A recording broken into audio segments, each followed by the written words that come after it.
Magandang umaga po sa inyong lahat. Una po, pinapaabot ko po ang pagbati sa inyo ng 41 churches dito sa Cavite sa inyong ika-38 anibersaryo. Purihin po ang Diyos sapagkat ang Diyos ay patuloy na nagpapala sa bawat isa sa atin. Ngayong umaga po, maganda po ang ating pag-aaralan. May kinalaman po sa experiencing with God sa kanyang iglesia.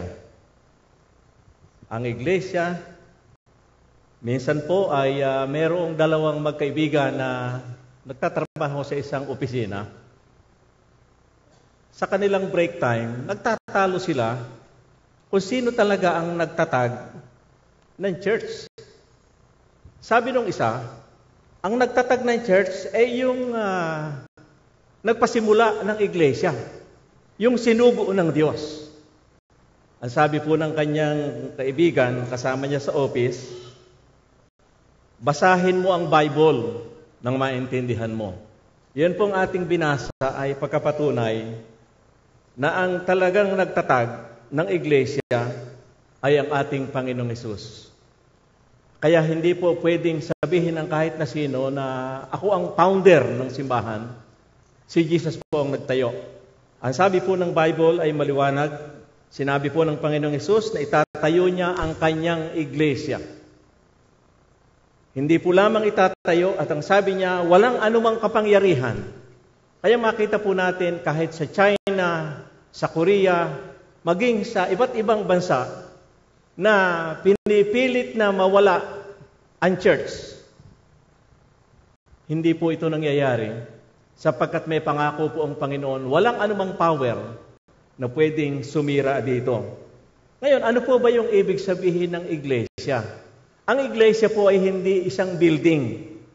Ito po ay mga tao na mula sa kadiliman, na katulad ko po at katulad ninyo, na nakakilala sa Panginoon, binago po tayo ng Panginoon. Pagkatapos tayo po ay nag-gather, tayo po ang tinatawag na church. Sa Korea po, noong 1950s, nagkaroon ng malaking, nasangkot po sila sa ikalawang digmaang pangdaigdig. Marami pong simbahan ang nasunog. Maraming Kristiyano ang pinatay.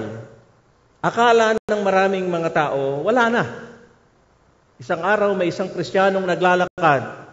Nakita niya yung kanyang kapwa Kristiyano. Brad, buhay ka pa pala. Sabi niya, si Pastor Bay buhay pa. Sabi niya, nakakita ko nung isang araw.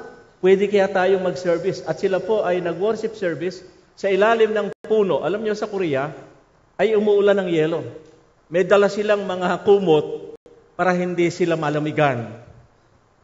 Kaya yung pastor po ay nagpatuloy na nangaral. Natutuwa siya sapagkat nagpatuloy po ang iglesyang ito.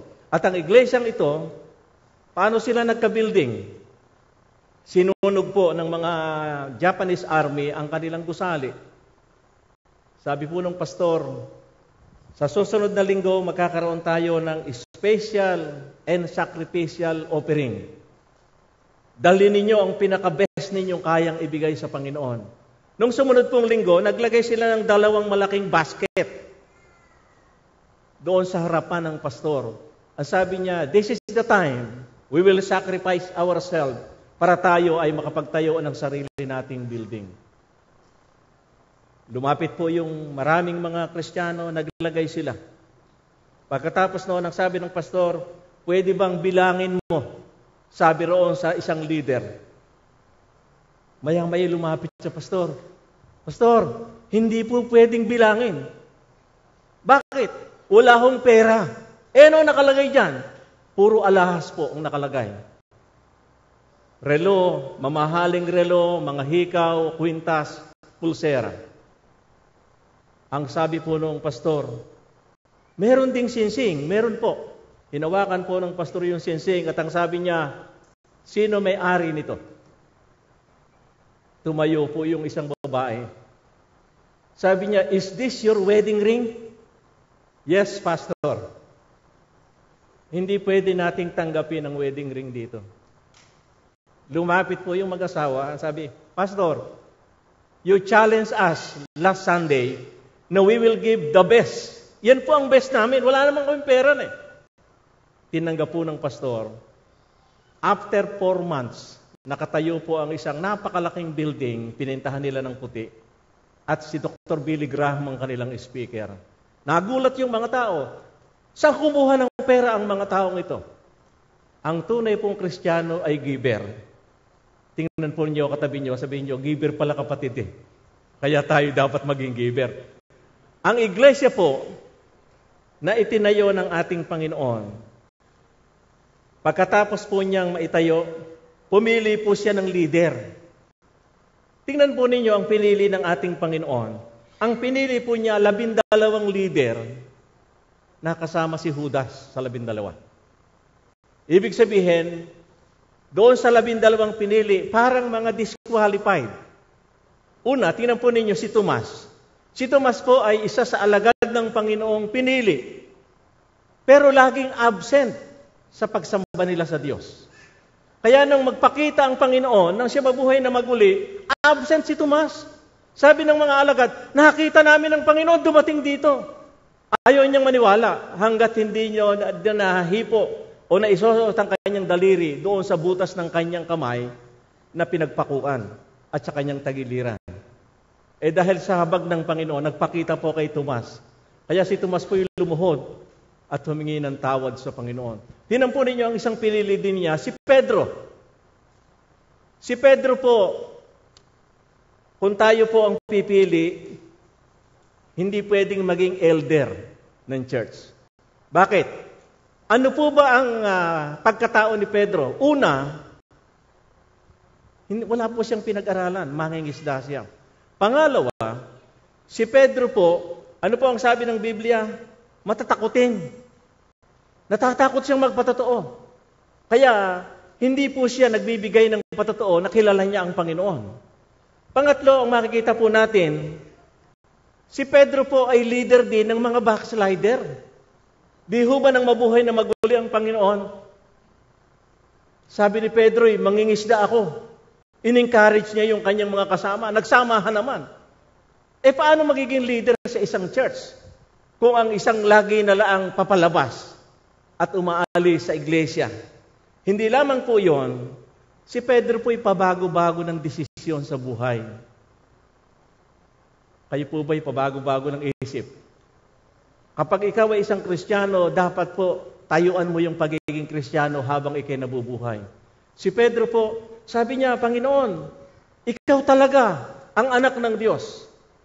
Maya-maya, sabi ng Panginoon, ako'y pupunta sa Jerusalem, ako'y huhulihin, ako'y ipapako sa krus. Sabi ni Pedro, hindi pwede, Panginoon yan. Ayaw po niyang sumunod sa plano ng Diyos. Kaya si Pedro po, hindi lamang yaon, mainitin po ulo. Alam niyo sa church, kapag mainitin ang ulo, mahirap eh. Ang kailangan po ay peaceful maker. Peaceful leader ang kasama natin sa iglesia. At si Pedro po ay nanaga. Muntik nang makamatay. Kaya anong klaseng leader ang napili ng Panginoon? Sa tingin po natin, parang hindi siya talaga qualified. Pero tingnan po ninyo ang kasaysayan ng matandang tipan sa Old Testament. Nang tawagin ng Diyos si Moses. Si Moses po ba'y ang history? Lumaki po siya sa palasyo ng Egypt. At siya kaya umalis sa Egypt, nakapatay siya. Pagkatapos, after 40 years, tinawag siya ng Diyos na bumalik sa Egypt kung saan siya nakapatay. Marahil isipin natin, Panginoon, bakit si Moses ang tinawag ninyo? Si Aaron na. Huwag si Moses. Si Moses po'y mamamatay tao. Alam niyo kung minsan, tayo ho ang tinitingnan natin yung nakaraan ng tao. Pero nakikita po ng Diyos, behind that, si Moses po'y qualified na sumunod sa kanya. Tingnan din po ninyo si David. Si David po ay pinili na ng Diyos. Pero siya'y nahulog sa kasalanan ng pakikiapid. Hindi lamang iyon, inilagay niya sa front line ang asawa po ni Bathsheba, namatay. Kaya hindi lang pakikiapid ang kaso niya, ang kaso po niya, sangkot siya sa kamatayan ng asawa nito. Pero siya po ay pinatawad ng Diyos nung siya ay humingi ng tawad. Nakita po ninyo, yung grace ng Diyos, yung love ng Diyos. Kapag ikaw ay nagkamali at ikay lumapit sa Diyos, kaya po niyang patawarin ka. Hindi lamang po yun. Tingnan po ninyo sa Bagong Tipan, si Apostol Pablo. Ano po ba history ni Apostol Pablo? Siya po ay manguusig ng Kristiyano, hindi lamang po yun. Si Apostol Pablo po ay sangkot sa pagpatay kay Esteban. Nang iyong kanyang mga kasama binabato, sang-ayon siya. Kaya titingnan po natin ang mga taong pinili ng Diyos, mga disqualified sa ating standard sa ngayon. Tingnan po ninyo, kalapit nyo, kung wala pang napatayan, lalong qualified yung maglingkod. Kung wala pa kayong nagawang ganoong kasalanan, lalo tayong qualified. Pero itong mga taong ito, sila po'y pinili ng Panginoon dahil lang sa love and grace of God, sila po'y naging qualified. Alam ninyo, sa Thailand, meron pong isang magandang kasaysayan. Noong yung pinaka-presidente po ng Thailand ay pumunta sa iba't ibang bansa, lalo na sa Amerika, nakita niya ang napakagagandang superhighway, 8 lanes, 8 linya ng isang kalsada. Kaya nang umuwi siya sa Thailand, tinawag niya yung lahat ng magagaling niyang engineer. At ang sabi niya, gusto kong gumawa tayo ng superhighway dito sa Thailand. From city to city. Tuwan-tuwa yung mga engineer. This is the first time na gagawa tayo nito sa ating bansa. Sabi niya, isurvey na ninyo. After 3 days, bumalik sila sa presidente. At ang sabi nila, mahal na presidente, hindi po pwede. Bakit? Yun pong superhighway na plano natin, tatamaan po ang monasteryo ng Buddha. Hindi po sila papayag na tanggalin yun. Nalungkot po yung presidente. Sabi niya, hindi ba pwedeng lumibot kayo? Yung highway, sabi ng mga engineer, mahal na presidente, hindi na superhighway yun. Kasi 4 na kilometro, lilibot na ganoon. Pinag-aralan po ng mga engineer. Sabi niya, kung kausapin natin yung mga pari ng Buddhist, hindi kaya sila pumayag kung papalitan natin ng double portion ng kanilang lot na kinatatayuan ng monasteryo. Bumalik sila sa presidente, sinabi nila yung kanilang naisip. Ang sabi ng presidente, magpunta kayo sa mga priest ng Buddhist, tell them. Nagpunta sila, sabi ng pinaka-leader na pari, we will study that. Nakita nilang malapit sa bayan, double portion lote. Pinatawag nila yung mga engineer, pumapayag kami sa isang kondisyon na kaya niyong ilipat yung malaking Buddha doon sa lugar. Pinag-aralan po ng mga engineer paano ililipat yung napakalaking Buddha at napakabigat. Naglagay sila ng 6 na mga crane. Kaya yung araw na yon, very special sa mga TV crew. Kinuha nila yung planong ito na pagtatransfer. 8:00 ng umaga, sinimulan po nilang ayusin, lagyan ng mga tabla sa ilalim at dahan-dahan nilang inilipat. Mahigit lamang 3 kilometro ang layo. 5 oras nilang nailipat. Noong dumating doon sa lugar, dahan-dahan nilang ibinababa. Palakpakan ng mga tao. Successful the project.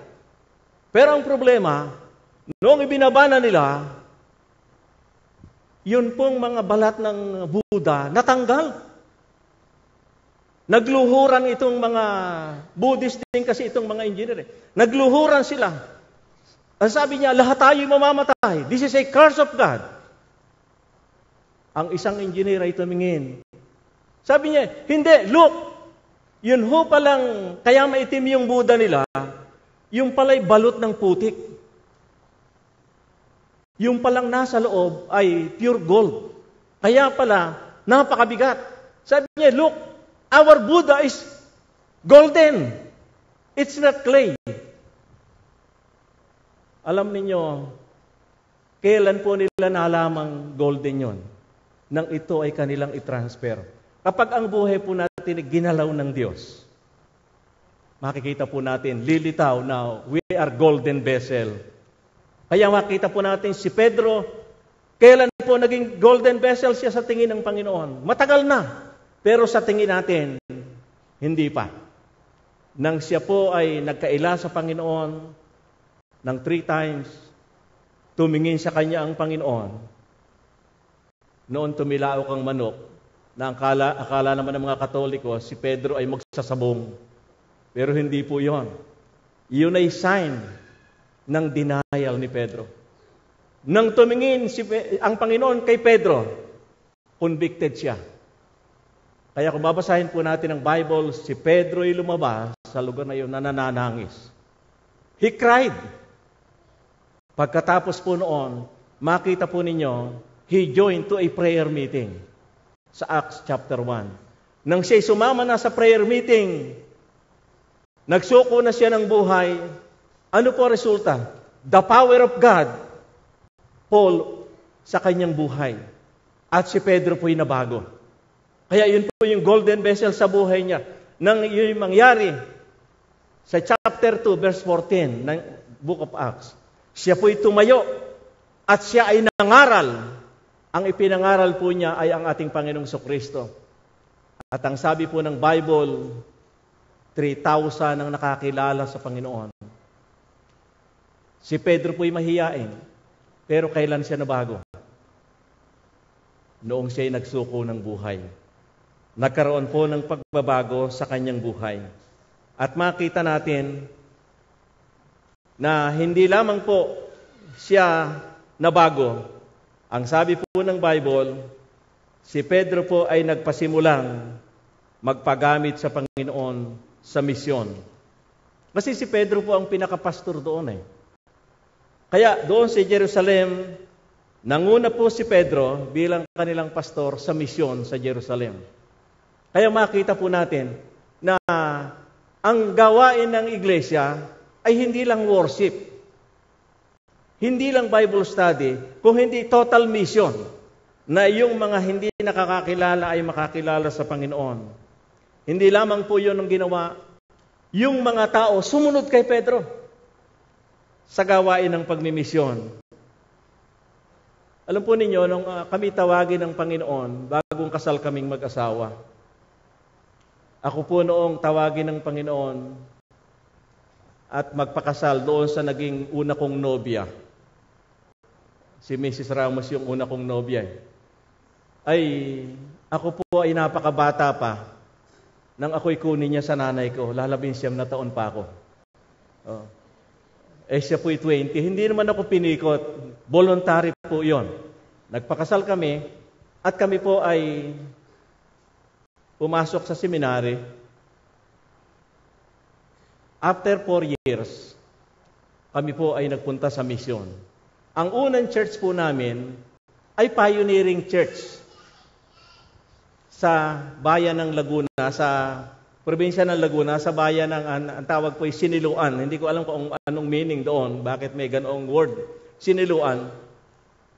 Ito pong bayang ito, masyadong persecution ng Roman Catholic. Katunayan, kami po'y nagre-renta ng place of worship. Pag nalaman noong Catholic priest, papupuntahan yon.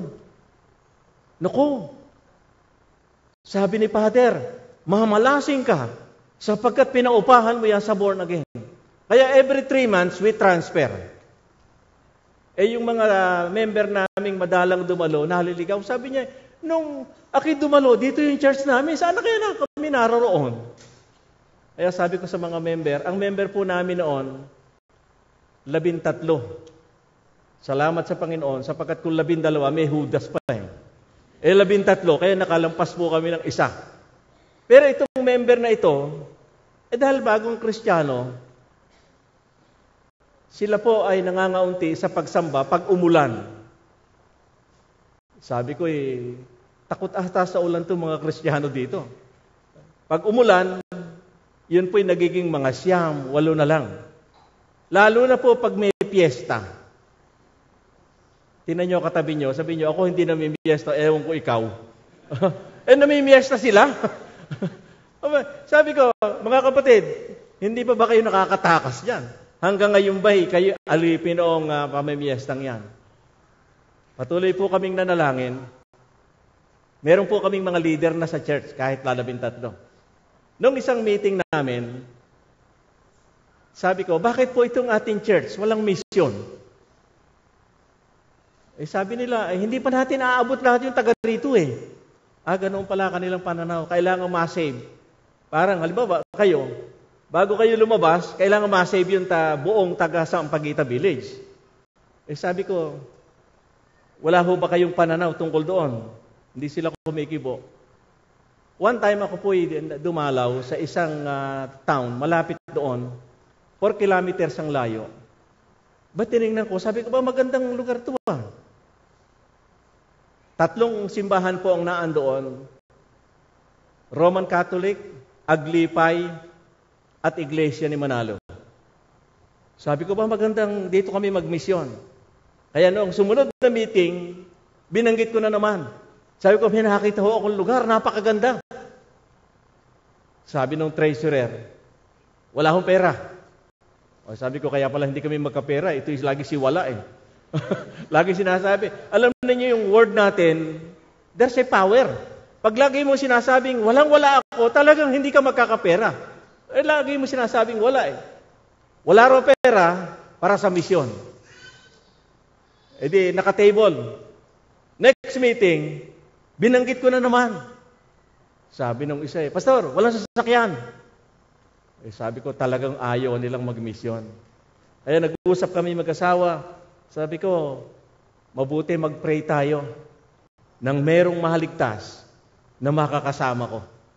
Kasi maliwanag po sa akin na magandang lugar para magsimula ng gawain para sa isang church. After 2 months na kami nagpe-pray, sa isang Bible study ko, may nakakilala sa Panginoon. Parang maskulado, parang lagi nagbabarbel eh. Nakakilala, nabago. At laging sumasama. Sabi, Pastor, saan ba kayo nagpupunta? Sama ako. Sabi ko, ito talaga maganda. Sasama eh. At kami po yung nagpasimula na magbahay-bahay doon sa lugar na yon. Huwebes ng hapon at Linggo ng hapon, nagpupunta kami. Napakabuti po ng Diyos. After 3 months, 3 pamilya ang nakakilala sa Panginoon. Sabi ko sa kapatid na kasama natin, kasi kami po ay naghahapunan sa tindahan. Wala naman kami pwedeng kainan doon eh. Sabi ko sa kanya, kapatid, pag may naahakay tayo dito, hindi na tayo dito maghahapunan. Saan ho? Saka ko na lang sasabihin sa iyo. Nangyari po yung 3 yung nakakilala sa Panginoon, 3 pamilya. Sabi ng isang pamilya, Pastor, bago kayo mag-Bible study doon, daan kayo mamaya dito. Di pinapasok kami roon sa kanyang kusina, doon sa kanyang kainan.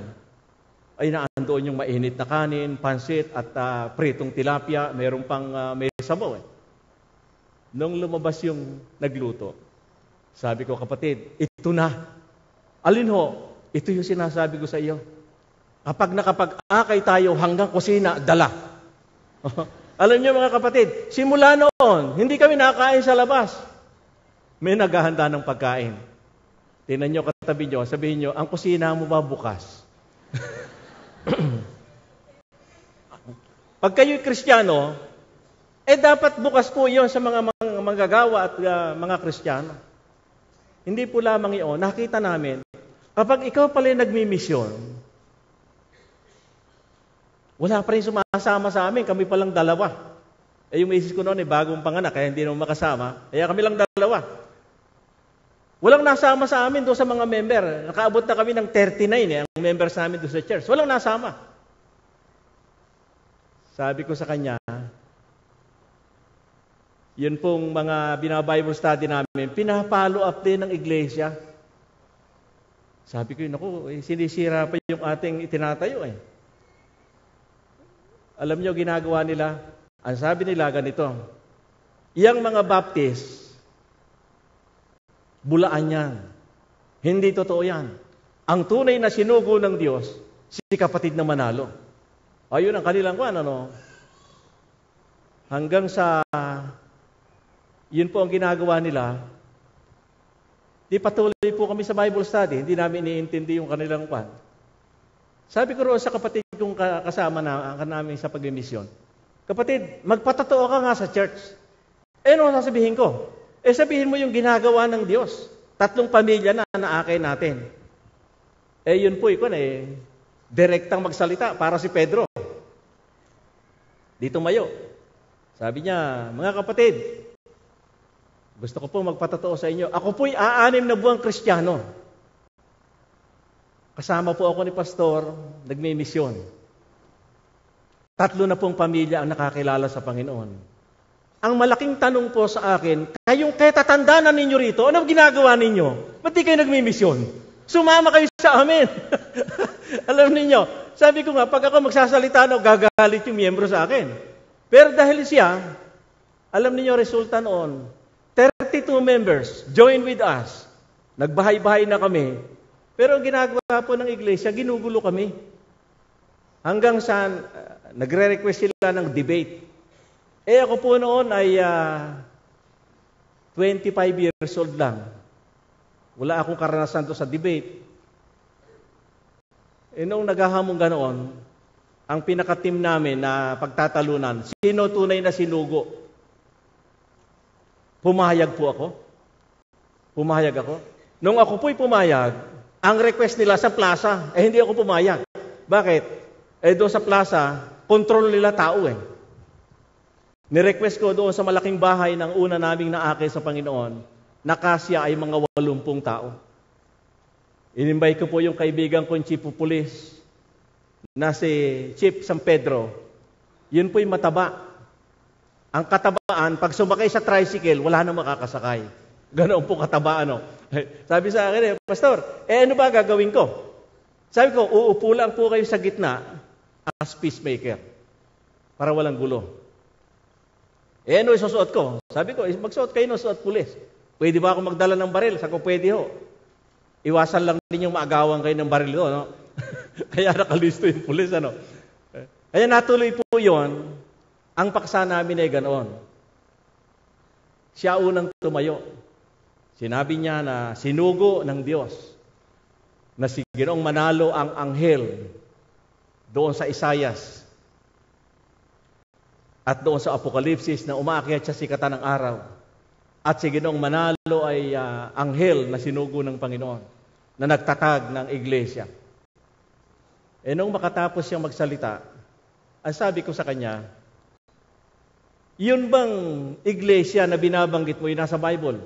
O basahin mo, Roma 16:16, magbatian kayo ng banal na halik, binabati kayo ng iglesia ni Kristo.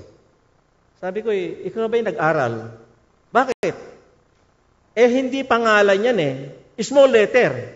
Miski tingnan mo sa Bible mo, hindi tinignan niya, small letter. Kung ito'y pangalan ng isang simbahan, ito'y big letter, capital letter. Pagkatapos ako na po tumayo, sabi ko, sa mga ganoong debate, pinag-aralan ko po, ano gagamitin ko. Ang kailangan po nila, yung tanong ko, sagot ko. Ang sabi ko, ang sabi mo kanina, si Ginoong Manalo'y anghel. Okay. Sa Bible ba, ang anghel ay nag-aasawa o hindi? O basa? O di binasa ko Bible.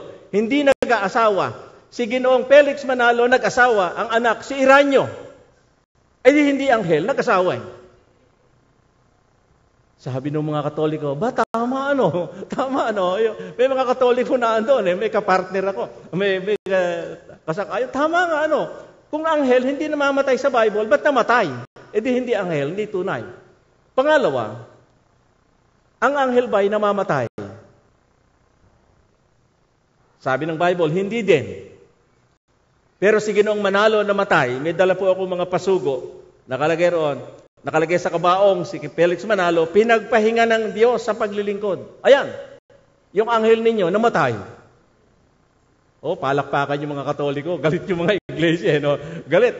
Sabi ko, Ikaw ang may sabi na tunay na anghel. Okay, pagkatapos noon, ang sabi mo, doon sa Isaias, pinag-aralan mo ba yung verse na binabanggit ito sa Isaias?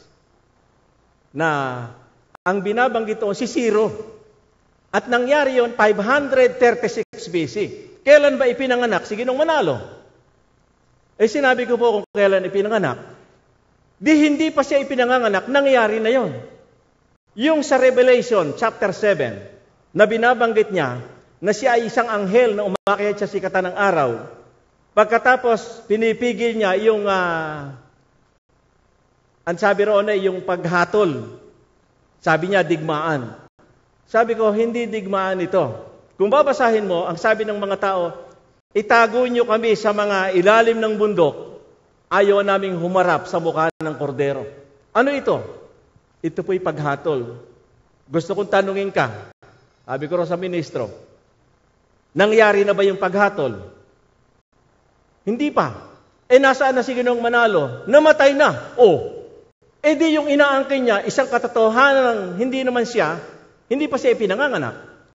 Pangalawa, yung inaangkin niya na siya yon, hindi pa nangyayari, namatay na siya. Nakita ko, namumula yung ministro namumula. Kasi ang usapan namin, pag nagalit ka, talo ka. Di bawal magalit, ano? Okay, tingnan ako natin. Ang sabi mo, walang salita na mababasang baptist. Kayo po ba may nabasa ng baptist sa Bible nyo? Kung wala pa, buksan po ninyo sa Matthew chapter 3, verse 1. Ang sabi po doon, and John the Baptist came. Sabi ko sa ministro, nabasa mo ba yan? Hindi ka ata nagbabasa ng English, magbasa ka. Dumating si John the Baptist, di may Baptist. Nagkakamot ng ulo yung ministro Pangalawa, ang Baptist ba, tama o mali ang doktrina? Sabi mo, mali. Pero sabi dito sa chapter 3, lumapit si Jesus kay Juan. Kung mali ang doktrina ng Baptist, hindi lalapit si Jesus doon. Lumapit siya dahil tama. Pangalawa, may request pa siya. Ano request niya? Siya ay mabaptize. Binaptize ba ni John nung Baptist, Jesus? Basahin ka ako natin. Binautismuhan. Gusto kong tanungin ka, ano ngayon si Jesus? Baptist o Iglesia? Sabi ko sa mga Katoliko, kayo po Katoliko, bakit kayo naging Katoliko? Bininyagan kami ni Padre. Sino ho nagbinyag kay Jesus? Baptist. Ano ho ngayon si Jesus? Sabi ng mga Aglipay at Katoliko, di Baptist nga, ano? Parang naliligaw tayo. Pero sabi ko, hindi po namin ipinangangaral na Baptist si Jesus. Ang ipinangangaral namin, si Jesus ay tanging tagapagligtas. Alam niyo, resulta noon, nag-Bible study kaming patuloy, maraming tumanggap sa Panginoon, nakapagtayo kami ng isang church. Gulat na gulat yung Amerikanong kasama ko kasi marunong daw akong, kasi noon pong kami nagtatalo, sabi ko, kasi yan pong mga yan, meron silang cheering squad. Magtatanong, sasabihin ng cheering squad, sagot! Di ikaw na nag-iisip, malilito ka. Sabi ko roon sa gitna, bago kami magpasimula, sabi ko, wala pong sisigaw. Kami lang dalawa ang nag-uusap dito. Ang sino mang sumigaw, sabi ko, palalabasin po namin. Kung sa pinto o sa bintana kayo magdadaan, kami na ho magpapasya. Natakot yung sabi ko, taga saan yan? Sabi, taga Cavite. Tinakot ko lang naman hindi ko naman gagawin. Ba't ko naman palulusutin sa bintana yung tao, no? Kasi, nananakot Kasi noong pong panahon yun, may baril yung mga iglesia Kaya sabi ko rin sa kasama ko, bantayan mo yun, ha? Bantayan mo yung ministro, baka makabunot ng baril, mabaril tayo. Kaya binabantayan niya. Resulta po, pag kayo nagpunta ng Infanta Quezon, yung last town, katabi ng Siniloan, makita nyo, PAMI Evangelical Baptist Church. Pati po yung kanilang lupa, milagro ng Diyos. Wala silang maibili ng lupa kasi mahihirap mga bukid lang Sabi ko, ganito, manalangin tayo na ang Diyos ay magpala sa atin, humanap na kayo ng lupa. Sabi sa akin ng mga member, humanap kayo ng lupa. Ang step of faith, we are looking for lot. Habang tayo nananalangin. Alam niyo na ako'y magpuntang iyon sa kanila at challenge ko. Noon po'y mahirap ang pera I promised 2,000 na ibibigay ko sa kanila. Sabi ko, wala pa akong pera. Pero I promise to give para dyan sa project ninyo. Nung ako po'y umuwi sa Santa Cruz, Laguna, naandoon kami. Dinalo ko yung isang kaibigan kong foreigner, taga-Australia. Sabi sa akin Reverend Ramos, could you help me? Sabi ko, why? Yesterday, God told me something. Sabi ko, what is that? Help me, a group of people who want to buy lot. Sabi ko, Sabi ko, what time? Na na-receive mo yung ganoon.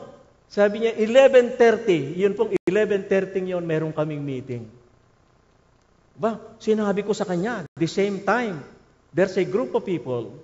Sabi niya sa akin Reverend Ramos, could you look a lot? I will pay for that lot. Sabi ko, Lord, napakabuti mo. Magkakaroon ng lote. Nung ako'y palabas na ng bahay niya, sabi niya, wait a minute. Do not tell to anyone my name na ako ang nag-donate. Hanggang sa siya po'y kinuha ng Panginoon, tinatanong na pilit sa akin ng mga member, who is the donor? Sabi ko, ayaw po noong nagbigay. Kaya pati yung building natayo doon sa harap ng palengke. Gusto ko pong sabihin na ang gawain ng Diyos, sinusuplayan po ng Diyos. Kaya huwag po tayong matakot, miski may budget tayo, God will supply that budget. Pagtama po ang direksyon ng ating buhay. Hanggang anong oras ba ako magsasalita? Mahaba ako magsalita Pag pinatay na po ninyo yung microphone at ilaw, ay bababa na po ako.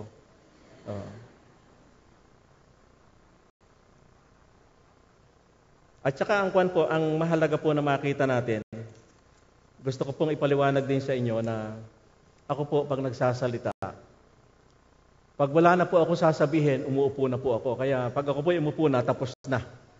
Hindi pa po ako naupo, kaya hindi pa tapos. Ngayon, tingnan po natin, napakahaba ata nitong pinahanda sa akin ni Pastor. Balikan po natin yung Iglesia sa Jerusalem. Doon po sa Aklat ng Gawa, chapter 2. Ang sabi po dito, verse 42, ito pong natayong church ay teaching church. Lagi nagtuturo. Kaya ako pinatutuwa. Meron kayo Sunday school. Yun po ay teaching church. Hindi lamang itong preaching na ganito, yun pong mga small groups. Posible gagawin din nyo sa labas. Kaya ito pong iglesia ng Jerusalem ay naging teaching church. Isang iglesyang nagtuturo ng salita ng Diyos. Chapter 2, verse 47. Ang church pong ito sa Jerusalem ay naging worshiping church. Isang iglesyang ang mga miyembro ay sumasamba sa ating Panginoon. Verse 42 ng chapter 2 ng Book of Acts, ang iglesia ng Jerusalem ay naging praying church. Alam niyo ang prayer mahalaga. Ang prayer po ang siyang buhay ng iglesia. Kung titingnan po natin sa chapter 3 ng Book of Acts, ang mga leader, patuloy sila nagpupunta sa church. Hindi ko alam kung don't watch yun Pero marahil hindi don't watch kasi meron ng mga tao sa labas Nagpupunta sila sa church at sila po'y nananalangin. Hindi nila pinabayaan ang kanilang pananalangin. Nang minsan ako po'y dumalaw sa kaibigan kong isang pastor sa Batangas. Hindi po Baptist yung church niya. Dati po ay nasa JIL pero nahiwalay na ata sa JIL. Si Pastor Art Gonzales. Nang dinalo ko po, tuwan-tuwa, sabi niya, Pastor Ramos, salamat, dinalo mo ako. Sabi ko, hindi, nag-visit lang kami. Nakita ko po yung church. Basketball court na covered. Sabi ko, Pastor, nasaan yung church nyo? Ito. Ha? Sabi ko, nag-worship kayo dito? Oo. 4 nga worship service namin dito eh. Sabi ko, mga ilan ang attendance total noong kwan? Sabi, nakakaabot kami ng 3,500. Ba? Sabi ko, Pastor, what is your secret? Wala akong sikreto. Niyaya po ako doon sa isang kwarto. Sabi niya, itong kwartong ito, Pastor, ito yung powerhouse ng iglesyang ito. Wala naman tao. Sabi ko, ano ito, Pastor? Ito ay may mga tao dito na nagpipray habang kami nagwo-worship. Habang ako nagpipreach, may nagpipray. Sabi niya, ang iglesia, Pastor, ay palalaguin ng Diyos kapag prayerful. Nagbasa po ako ng mga history ng mga tinatawag pong revival, yun din po nakita ko. Kaya ang tinatawag pong panalangin, ito po ang bumubuhay sa iglesia. At ang sabi po dito, hindi lamang po nananalangin sila sa chapter 2, verse 44 and 45. Ito po ay caring church. Inaalagaan po nila yung mga members nilang mahirap. Yung mahihirap nilang members. Alam niyo, may mga Kristiyanong may discrimination. Nung ako po'y nagpapastor sa isang church, sabi ko, mag-mission tayo dito sa parang squatter area. Sabi sa akin ng isang leader, Pastor, walang pera yung mga iyan. Sabi ko, bakit? Hindi ba mahal ni Jesus yan? Yung mga taong mahirap na yan. Hindi mo ba alam na mas mahal ni Jesus yan kaysa iyo? Nagsimula po kami ng gawain doon at pinagpala po ng Panginoon. At yung church namin ay nagkaroon ng evening service, puro taga roon ang dumadalo.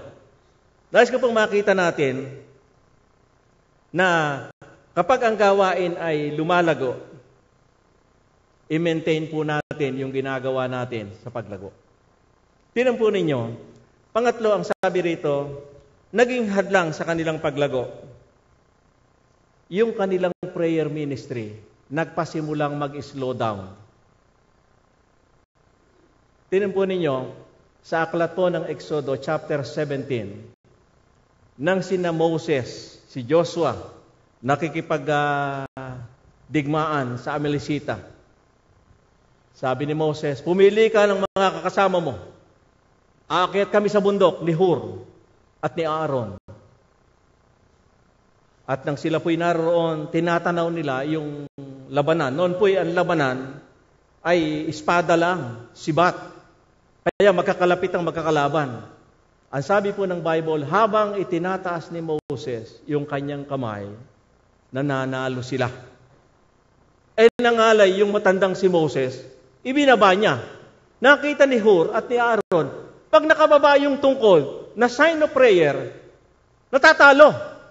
Ang ginawa ng dalawa ay kumuha ng bato, pinaupo yung si Moses at tinulungan na nakataas yung kamay.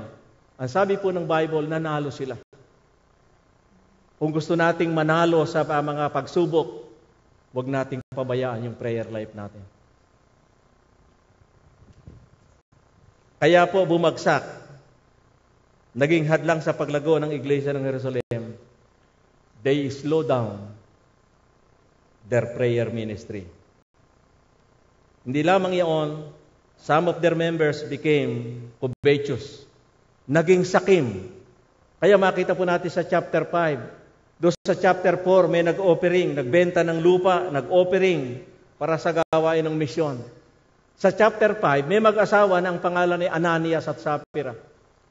At sila po ay nagbenta rin ng lupa na ang pangako nila, ibibigay nila. Pero hindi po nila ibinigay. Kaya sabi ng iba, Pastor, bakit hindi nila ibinigay? Totoo bang Kristiyano sila? Sabi ko, tanong natin sa Panginoon pagdating doon kung totoong Kristiyano.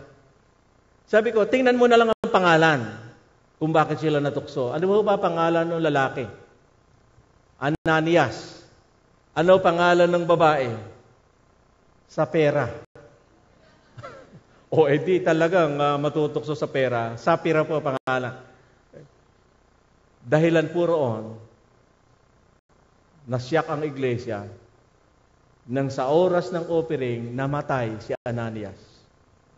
After 3 hours, dumating yung asawa, hinahanap yung asawa niya. Tinanong noong kanilang pastor na si Apostol Pedro, totoo ba na ibinenta ninyo? Bakit kayo nagpatukso? Nabuwal po yung babae. Kung titingnan po natin, ang iglesia sa Jerusalem, doon sa likod, may libingan.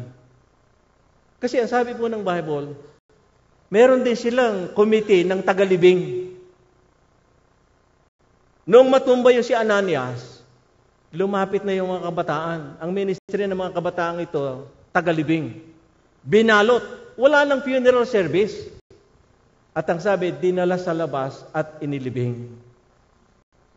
Ganon din yung nangyari sa kanyang asawa. Sabi nga ng isang matandang pastor na taga Bacolod, kapag ang iglesia hindi nagalago, dapat ang unang igalibing ay mga diakono at mga opisyales at pastor. Sabi ko, bakit naman ililibing agad? Di bayaan nating i-rebuke ng Panginoon.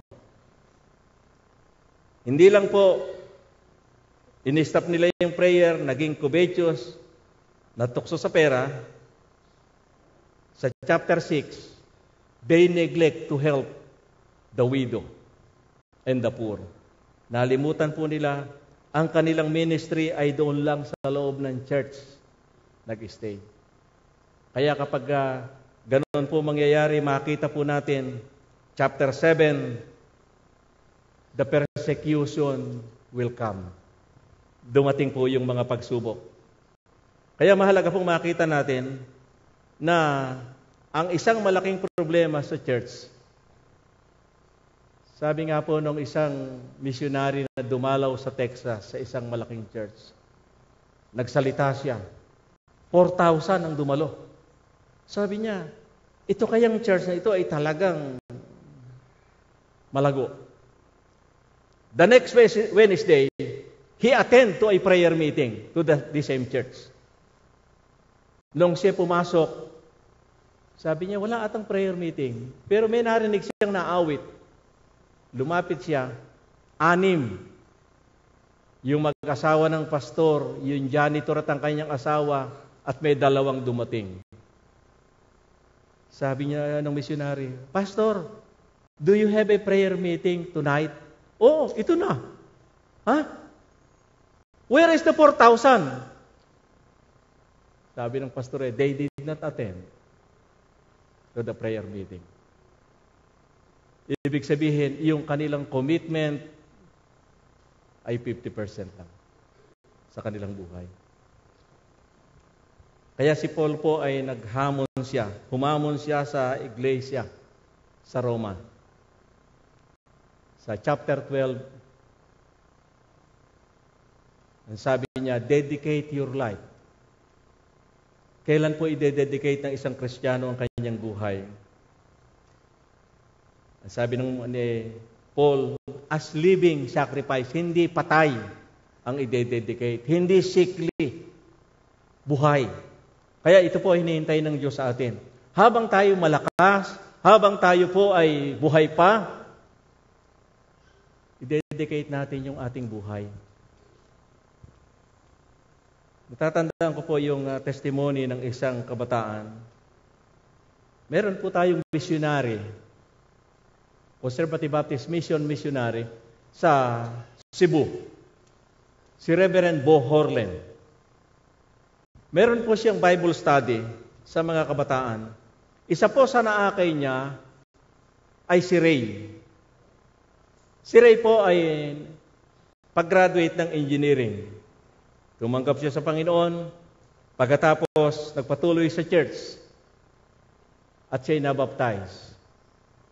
After few months, siya po ay nakagraduate sa engineering. Kasabay po niya yung kanyang kaibigan na si Romy. Nakagraduate din. Ang problem, wala po silang mapasukang trabaho after ng board exam. Wala silang mapasukang trabaho sa Cebu. Isang araw, tumawag po si Romy kay Ray. Ray, meron akong natanggap na balita. This is a pre-conference sa Singapore.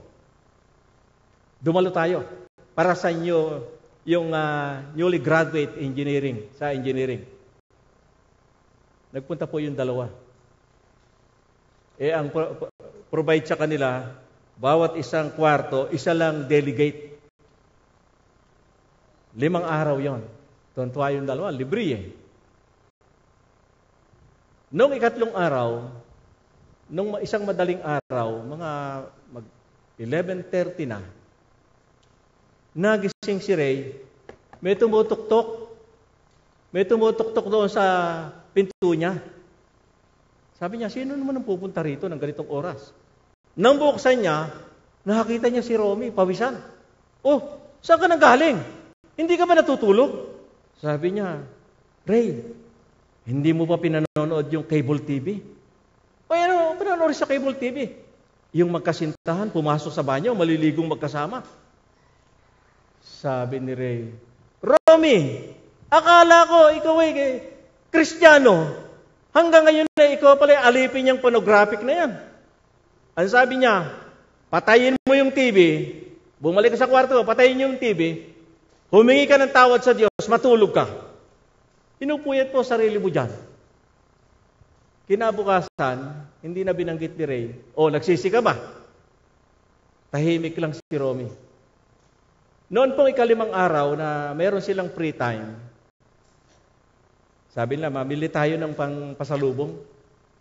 Punta sila sa malaking supermarket. Ito pong si Romy, nakapamili na. 1 oras na eh. Pero si Ray, hindi pa nalitaw. Nasaan to si Ray? Hinahanap niya ngayon. Doon sa supermarket. Nakita niya si Ray na ando sa sulok. Oh, ano ginagawa mo dyan? Pinapawisan si Ray. Sabi niya, hawak yung 4 na malalaking Toblerone chocolate. Sabi, Brad, makalusot kaya ito sa gwardiya? Ay, pambihira, sabi ni Romy. Ikaw pala'y kleptomaniac pa hanggang ngayon. Pambihira ka, sabi mo'y born again ka, baptist ka pa. Bigay mo sa akin yan. Binayaran po ni Romy. Sabi niya, makukulong ka pa rito sa Singapore. Sila pa'y umuwi ng Cebu. Hindi na sila nagkitang dalawa. Nagpatuloy po si Ray sa pagdalo doon sa church. Na pinagpapastoran ito pong si Bo Horlen. Nagpatuloy siya, nag-iika po siya, nag-o-offering siya, pero hindi siya nasama sa ministry. Ang dedication niya hanggang doon lang. Isang araw, namasyal siya sa downtown. Nagulat siya. May malaki palang 2 mall dito. Kung kayo pupunta sa Cebu, yun pong Robinson sa the other side, SM. Sabi niya may malaki palang mall na rito, hindi namin napapansin. Pumasok ngayon siya sa SM. Nagulat siya. Doon sa grocery. Sabi niya, yung malalaking Toblerone sa Singapore, meron na pala dito. Dinampot niya ngayon yung 4. Hindi ba noon ay uso yung malalaking bulsa? Nilagay niya rito yung dalawa. Tumitingin siya, walang gwardiya. Sabi niya, walang nakakakita. Kaya ang ginawa niya, sisipul-sipul siya. Parang matemali siya, no? Matemali siya na siya papalabas. Nakalampas siya roon sa gwardiya sa grocery. Sabi niya, salamat sa Panginoon. Nagpasalamat nagnanakaw, ano? May mga taong ganoon Nagpasalamat, salamat sa Panginoon. Alam niyo, nang palabas na siya sa SM, nagulat siya, may umakbay sa kanya. Nakaputi.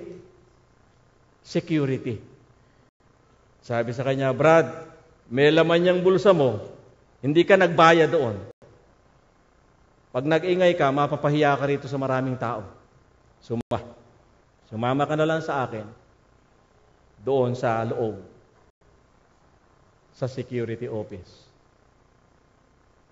Wala siyang magawa, sumama siya, Pinalabas sa kanya yung 4. Pinabayaran sa kanya.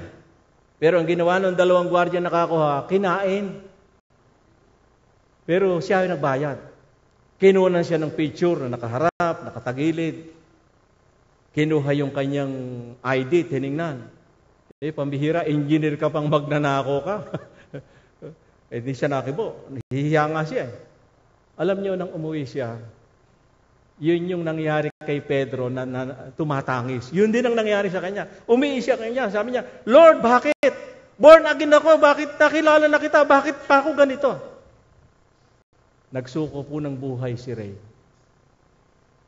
Simula po noon, lagi siyang sumasama kay Bo Horlen sa pagbimisyon.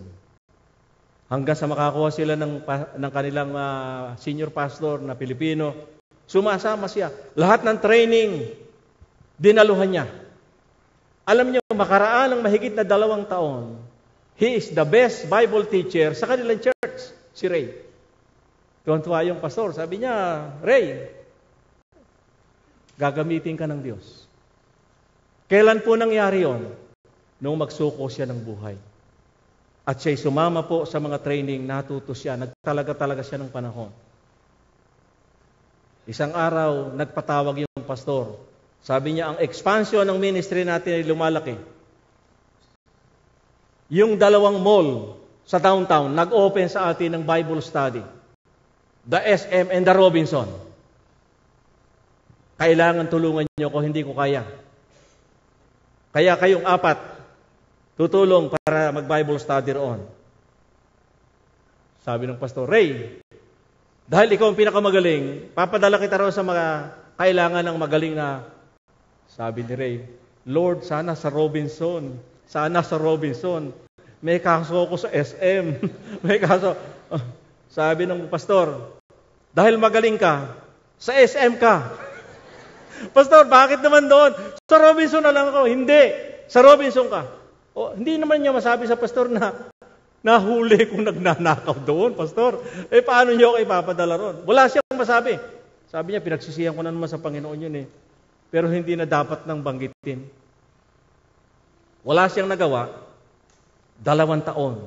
Sabi niya, Panginoon, palagay ko na-transfer na yung 2 gwardiya na nakahuli sa akin. Noon po'y wala pa siyang bigote. Ngayon may bigote na siya. Sabi niya, palagay ko hindi na ako makikilala. Nagbarong Tagalog siya na puti. Nagpantalong na itim. Nakasapatos na itim. Pagkatapos, nag-sunglass na, yung napakaitim na sunglass. Yung kahit ganonin mo yung mata, hindi mo makikita.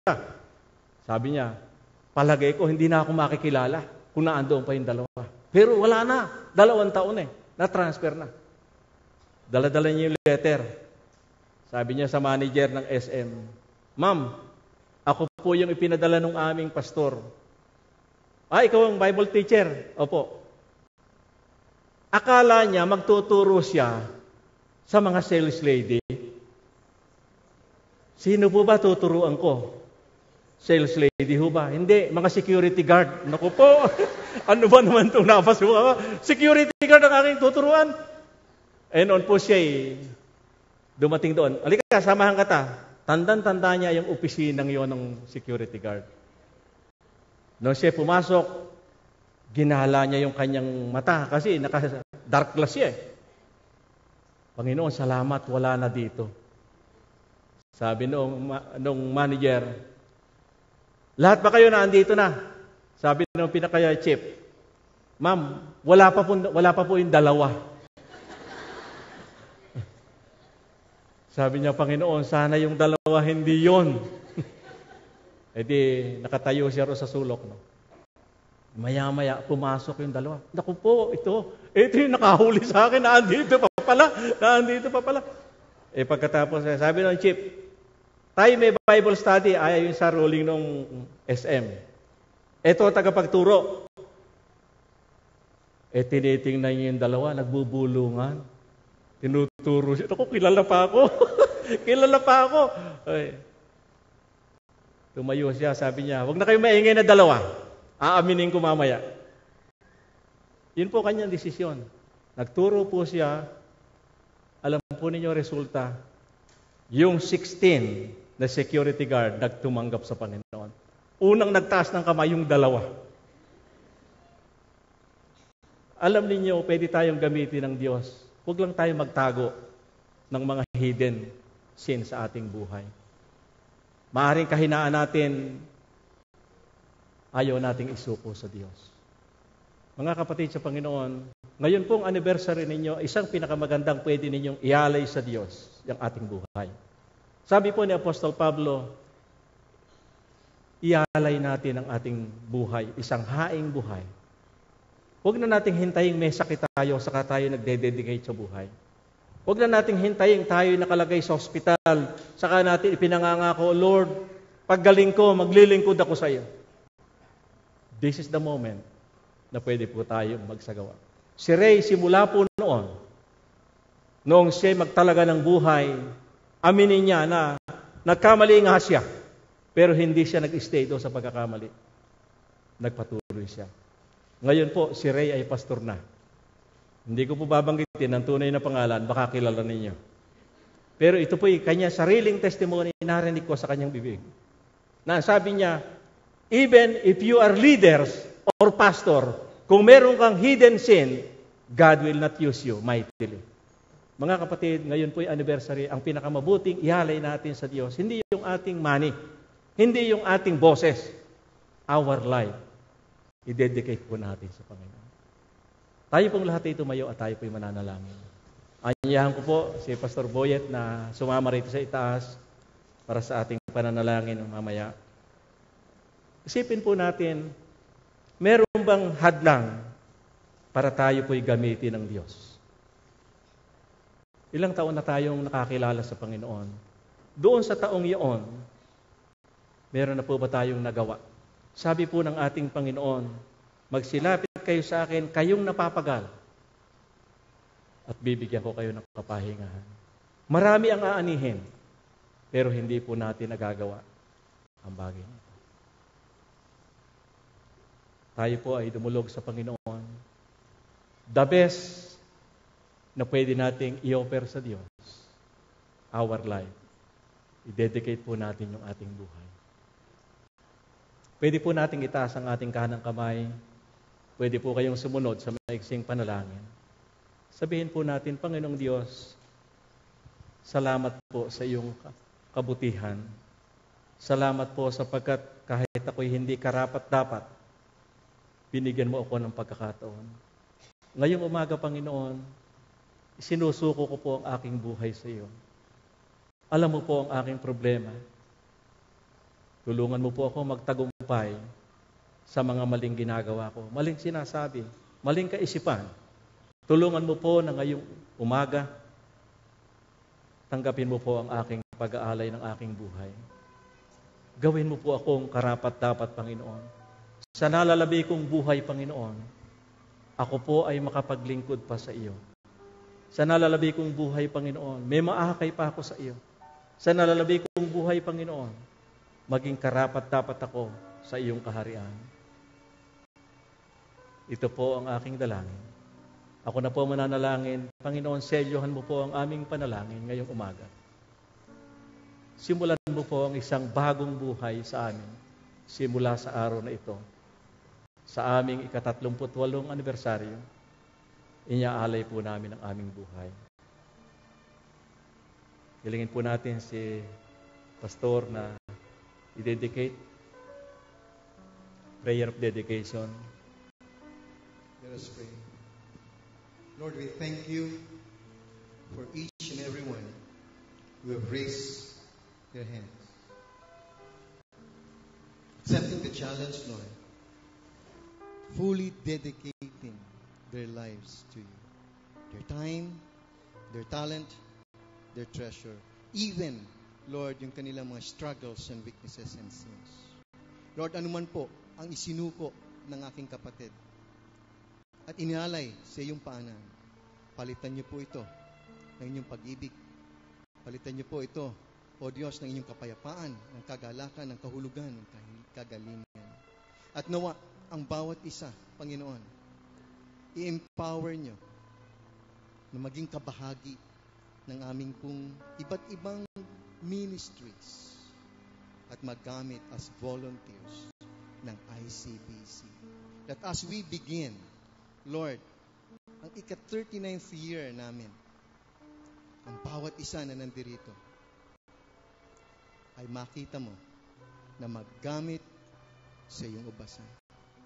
Salamat po kay Pastor Doming sa kanya pong pag-preach at paghamon sa bawat isa. Salamat din po sa bawat isa na tumanggap ng hamon at selyuhan niyo po ito ng inyong pag-ibig. This is our prayer in the mighty name of Jesus. Amen.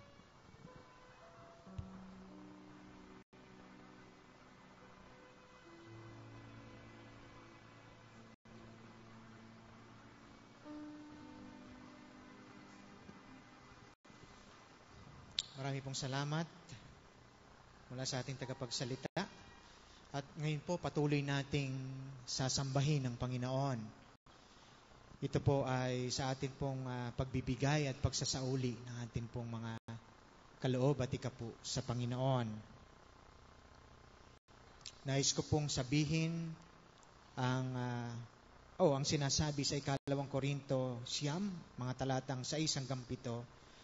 Tandaan ninyo ito, ang nagtatanim ng kakaunti ay aani ng kakaunti, at ang nagtatanim naman ng marami ay aani ng marami. Ang bawat isa'y dapat magbigay ayon sa sariling pasya, maluwag sa loob at di napipilitan lamang, sapagkat iniibig ng Diyos ang kusang nagbibigay ng may kagalakan. Tayo po ay saglit na manalangin.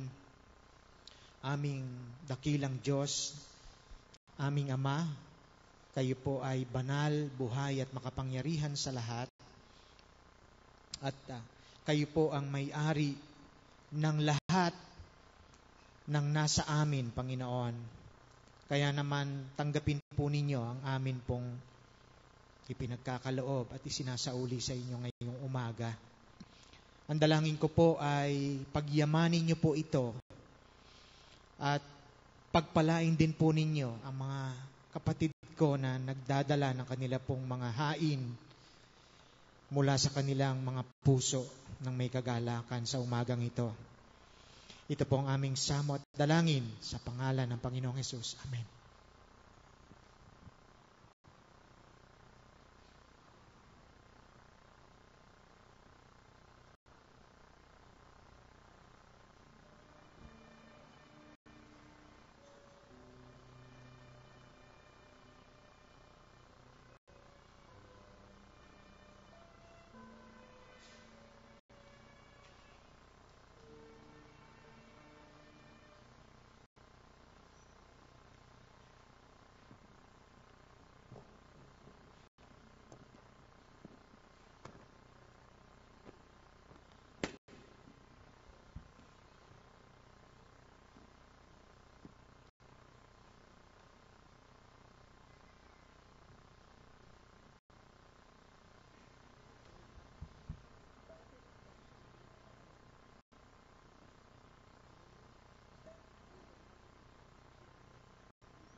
Purihin po ang Diyos sa ating pong mission prayer group.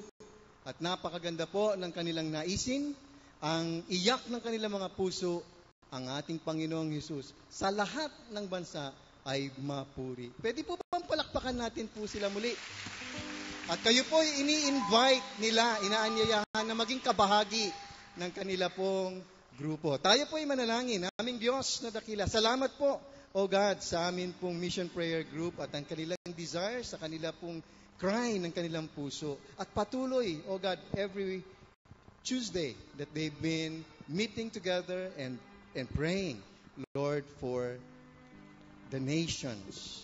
Thank you so much, O God, that all nations would come and bow and worship you. Lord, we thank you for our tithes and our offerings, O God. We thank you for giving us the opportunity na maibalik po namin muli, Lord, ang bahagi ng inyong pagpapala sa amin. Lord, i-bless mo po ang resources ng bawat isa. I-bless mo po, Panginoon, ang pinagkakakitaan ng bawat isa, ang trabaho ng bawat isa. Nawa, O Diyos, patuloy na maranasan ng bawat isa ang pangako mo. Lord, sa Philippians 4:19, and my God shall supply all your needs according to His glorious riches in Christ Jesus.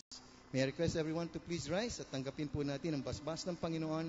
May the God of peace, who through the blood of the eternal covenant brought back from the dead our Lord Jesus, that great shepherd of the sheep, equip you with everything good for doing His will, and may He work in us what is pleasing to Him through Jesus Christ, to whom be glory forever and ever.